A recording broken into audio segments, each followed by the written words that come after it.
Hello, ഇന്ന് ജോലിയൊക്കെ കഴിഞ്ഞ് വെറുതെ ഇരുന്നപ്പോഴാണ് ഏട്ടൻ എന്തെങ്കിലും സ്പെഷ്യൽ ആയിട്ട് ഉണ്ടാക്കി കൊടുത്താലോ എന്ന് ആലോചിക്കുന്നത്. നോക്കിയപ്പോൾ രാവിലെ ബാക്കി വന്ന ചപ്പാത്തി ഉണ്ടായിരുന്നു. പിന്നെ ഒന്നും നോക്കിയില്ല. അപ്പോൾ തോന്നിയ ഐഡിയ വെച്ചിട്ട് നേരെ കിച്ചണിലേക്ക് കയറി. ചപ്പാത്തി എടുത്ത് വട്ടത്തിൽ മുറിച്ചു. പിന്നെ അതിനാവശ്യമായിട്ടുള്ള സവോള, വെളുത്തുള്ളി, പച്ചമുളക്, ഒരു തക്കാളി എല്ലാം എടുത്ത് ഒരുക്കി വെച്ചു. പിന്നെ 2 മുട്ടയും കൂടി വേണം കേട്ടോ.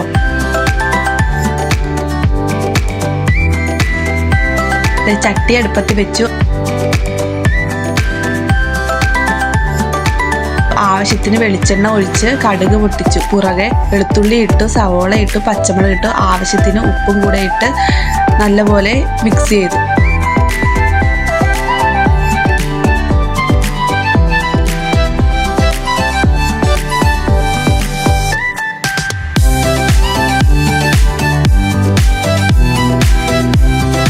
അത് വാടി വന്നപ്പോൾ മസാലപ്പൊടികളൊക്കെ ചേർത്ത് കൂടെ ഒരു തക്കാളി കൂടെ ചേർത്തു.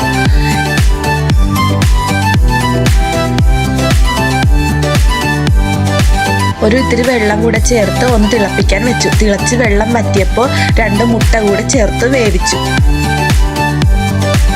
മുട്ട നന്നായി മിക്സ് ചെയ്തതിന് ശേഷം അരിഞ്ഞു വെച്ചിരിക്കുന്ന ചപ്പാത്തി കൂടെ ഇതിലേക്ക് ചേർത്തു.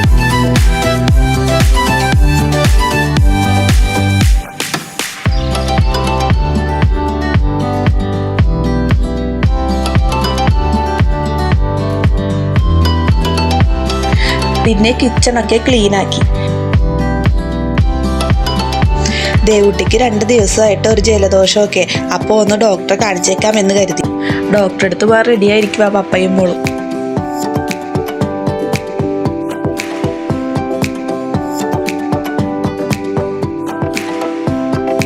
ഡോക്ടറിനെ വെയിറ്റ് ചെയ്തിരിക്കുന്ന ഇരിപ്പ, നല്ല തിരക്കും. അങ്ങനെ ഡോക്ടറിനെ കണ്ട് മരുന്നൊക്കെ വാങ്ങി ഞങ്ങൾ തിരിച്ച് വീട്ടിലെത്തി. ടാറ്റാ.